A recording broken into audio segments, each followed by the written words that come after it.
Mga kababayan nating seniors, kung kayo ay 60 o 65 pataas at nagtatanggap ng SSS pension ngayon, pakikinig kayo ng mabuti dahil ang impormasyong ito ay direktang nakakaapekto sa inyong pera ngayong buwan. Hindi ito chismis, hindi ito speculation. Ito ay isang opisyal na update mula sa Social Security System na maraming retirado ang hindi pa nalalaman.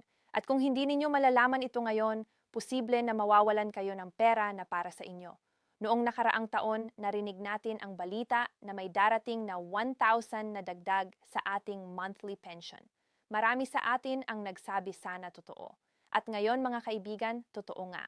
Ang ikalawang tranche ng pension increase ay opisyal na at ang releasing date ay nakatakda na simula March 2016.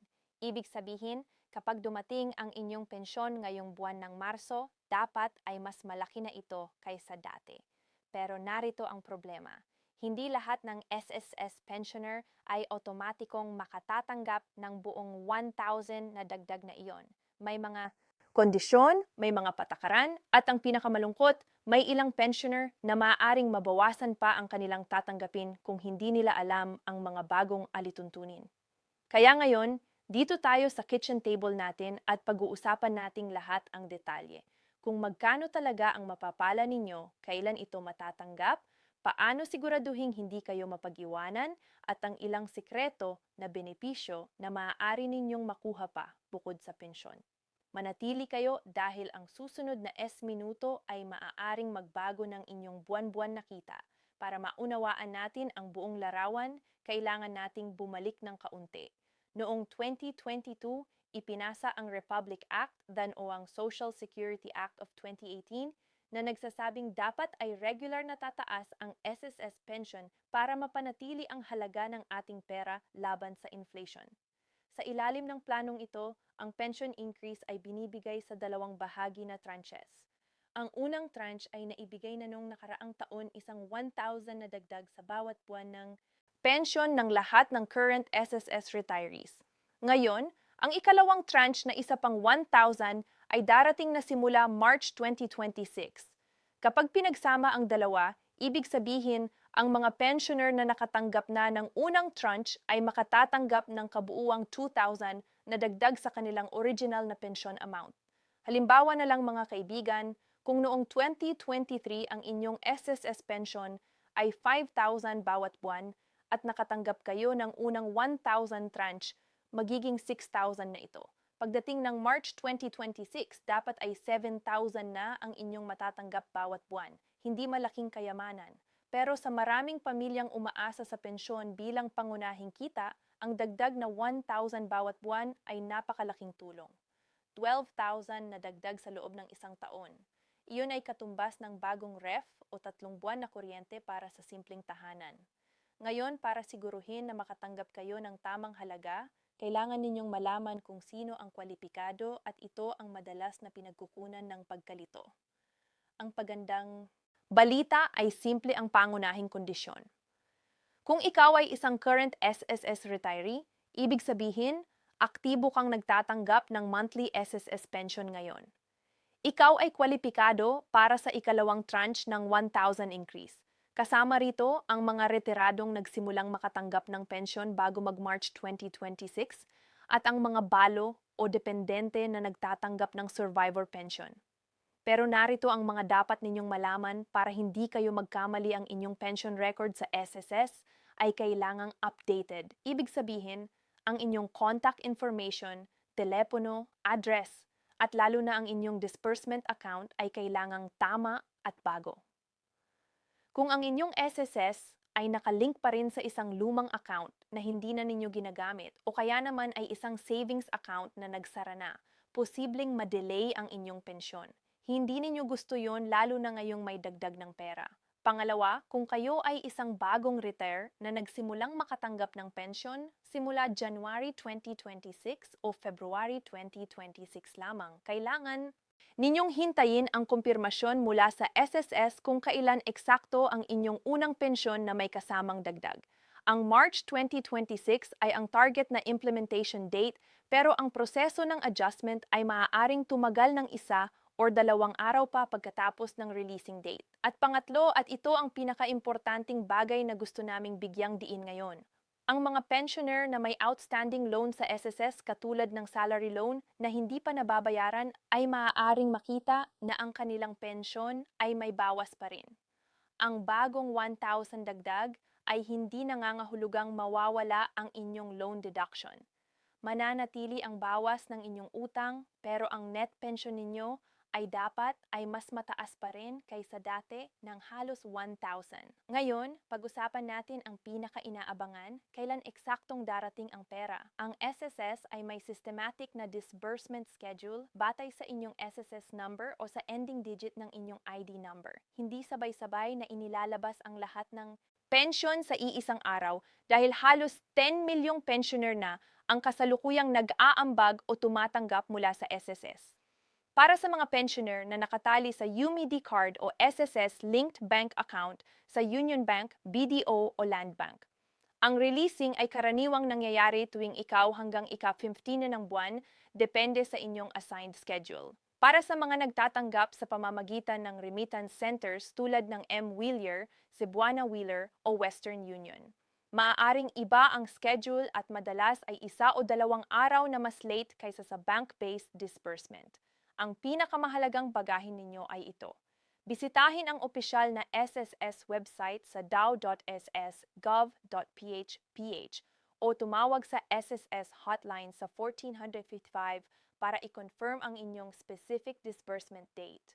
Huwag maniwala sa mga Facebook post o YouTube comment na nag-claim na eksaktong alam nila ang petsa para sa lahat ng pensioner dahil nag-iiba-iba ito depende sa inyong account type at region.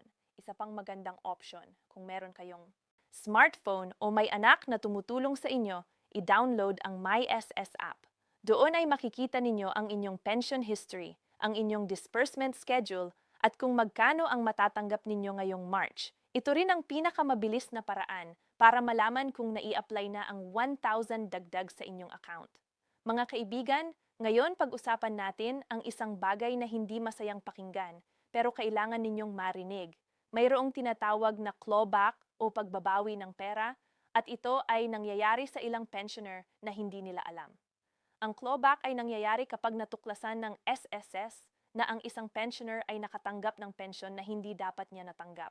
Halimbawa, kung may naging error sa computation o kung nagbago ang civil status ng balo na nagtatanggap ng survivor pension. O kung natuklasan na ang isang pensioner ay bumalik sa regular employment nang hindi nag-notify sa SS. Narinig ninyo iyon? Kung kayo ay nagtatanggap ng SSS retirement pension pero bumalik kayo sa trabaho bilang isang regular employee at ang employer ninyo ay nagko-contribute ng SSS para sa inyo, kailangan ninyong i-report ito sa SSS. Kung hindi kapag natuklasan nila ito, posibleng i-deduct nila ang mga pensyon na natanggap ninyo sa panahon na hindi kayo kwalipikado. At ang bawas na iyon ay maaaring direkta sa inyong susunod na pension payments na masakit na mararamdaman. Ang pinakamagandang paraan para maprotektahan ang inyong sarili ay simple, maging transparent sa SSS. Kung nagbago ang inyong sitwasyon, nagbago ang status, bumalik sa trabaho, lumipat ng tirahan, ibigay agad ang update sa pinakamalapit na SSS branch. At kung may natanggap kayong letter mula sa SSS tungkol sa posibleng overpayment or adjustment, huwag itago. Pumunta ka agad sa SSS at humingi ng pento ng klarifikasyon. Ngayon ang masayang parte. Bukod sa 1,000 pension increase, maraming SSS pensioner ang hindi nakakaalam na may iba pa silang karapatang benepisyo at madalas ay hindi nila ito na-reclaim dahil walang nagpapaliwanag sa kanila. Una, ang 13th month pension. Bawat Disyembre, ang lahat ng SSS retiree ay may karapatang tumanggap ng katumbas ng isang buwang pensyon bilang 13th month benefit. Ito ay automatiko. Hindi kayo kailangang mag-apply. Pero kung sa tingin ninyo ay hindi ninyo ito natanggap noong nakaraang Disyembre, i-check ang inyong account history sa MyS app o personal na pumunta sa SSS branch. Pangalawa, ang retirement gratuity para sa mga dating government employees na nag-SS din. Kung kayo ay nagtrabaho sa parehong private at government sector sa iba't ibang bahagi ng inyong career, maaari kayong mag-apply para sa dalawang retirement benefit. Isa mula sa SSS at isa mula sa GSIS o Pag-ibig. Maraming seniors ang hindi alam na pwede itong sabay-sabayin at basta naaabot ang minimum required contribution sa bawat sistema, kwalipikado kayong mag-claim sa pareho. Pangatlo, ang sickness at funeral benefit para sa inyong pamilya. Kahit kayo ay nasa retirement na, ang inyong mga dependent na anak or asawa ay maaaring magkiklaim ng funeral benefit na 20,000 mula sa SSS kapag kayo ay pumanaw. At kung ang inyong asawa ay may sakit at siya ang inyong dependent, maaari rin silang mag-claim ng sickness benefit sa ilalim ng inyong SSS coverage hanggat natutugunan ang requirements. Mga kaibigan, huwag nating pag-usapan lang kung magkano ang tatanggapin. Pag-usapan din natin kung paano gamitin ito ng tama para mas matagal itong tumagal. Una, kung mayroon kayong SSS salary loan na hindi pa nababayaran, ang pinakamatalinong gawin ay bayaran ito ng maaga. Ang dahilan ay simple. Ang interest ng SSS loan ay tumatakbo kahit retired na kayo. At ang bawas sa inyong pensyon ay maaaring tumagal ng maraming taon kung minimum payment lang ang iyong ginagawa. Kapag nabayaran na ang loan ang buong halaga ng inyong pensyon, kasama na ang bagong 1,000 increase ay mapupunta na sa inyo. Pangalawa, pag-isipan ninyong i-link ang inyong SSS pension sa isang savings account na may interest. Maraming bangko ngayon katulad ng DBP at Land Bank ay may espesyal na senior citizen account na may mas mataas na interest rate. Kahit maliit lang ang ipon, ang buwan ng pensyon na naiipon ay lumalaki rin sa paglipas ng panahon.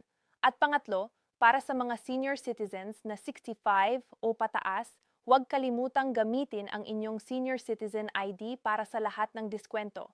Ang 20% senior discount ay naaangkop sa pagkain, gamot, transport at marami pang serbisyo. Kung ang inyong buwanang gastos sa gamot ay 3,000, ang 20% diskwento ay nagsisave kayo ng 600 bawat buwan. Nakatumbas ng kalahati ng inyong pension increase. Hindi iyon pera na dapat paliwalain. Isang praktikal na payo bago natin tapusin. Kung kailangan ninyong pumunta sa SSS branch para sa anumang rason, narito ang mga tips para makatipid ng oras at lakas. Pumunta ng maaga bago mag-ordinary ng umaga kung posible. Ang mga SSS branch ay karaniwang napakasikip tuwing Lunes at huling linggo ng buwan. Kaya subukan ninyong pumunta sa gitna ng linggo partikular tuwing Martes o Miyerkules. Magdala ng 2 kopya ng lahat ng dokumento, ang valid ID, ang inyong SSS number at anumang letter na natanggap ninyo mula sa SSS. Mas mabilis ang proseso kung handa na ang lahat. Kung may anakura po kayo na may internet access, hikayatin sila na tumulong sa inyo na gamitin ang SSS online portal. Maraming transaction tulad ng pag-update ng contact information, pag-check ng contribution records at pagpapadala ng inquiries ay maaari nang gawin online nang hindi na kailangan pang pumunta sa opisina. Ito ay napakalaking tipid ng oras at pagod para sa mga seniors. Mga mahal naming kababayan, sa katapusan ng araw, ang inyong SSS pensyon ay hindi lang isang numero. Ito ay ang bunga ng inyong mga tao ng pagsusumikap, ng pagbabayad ng kontribusyon, ng pagtatrabaho ng husto para sa inyong pamilya. Kayo ay may karapatang makatanggap ng bawat pisong para sa inyo, kaya huwag hayaang mapalampas ito dahil sa kakulangan ng impormasyon. Ang 1,000 na dagdag na darating ngayong March 2026 ay maaaring mukhang maliit sa ilan, pero para sa milyon-milyong seniors na nagtitipid sa bawat piso, ito ay mahalaga. I-share ninyo ang video na ito sa inyong mga kamag-anak, sa inyong mga kapitbahay, sa inyong grupo ng mga lolo at lola sa simbahan o komunidad, dahil baka may isang tao doon na hindi pa nakakaalam ng mga bagay na pinag-usapan natin ngayon. At ang impormasyon na ito ay maaaring magbago ng kanilang buhay. Kung may mga katanungan kayo, ilagay ito sa comment section sa ibaba. At kung gusto ninyong marinig ang susunod na update tungkol sa GSIS pension, PhilHealth benefits para sa seniors or iba pang retirement tips, isubscribe na at i-click ang bell button para hindi kayo mapag-iwanan. Salamat sa inyong pakikinig at ingat kayong lahat. Kayo ang mga bayani ng inyong pamilya at kayo ay nararapat sa pinakamahusay.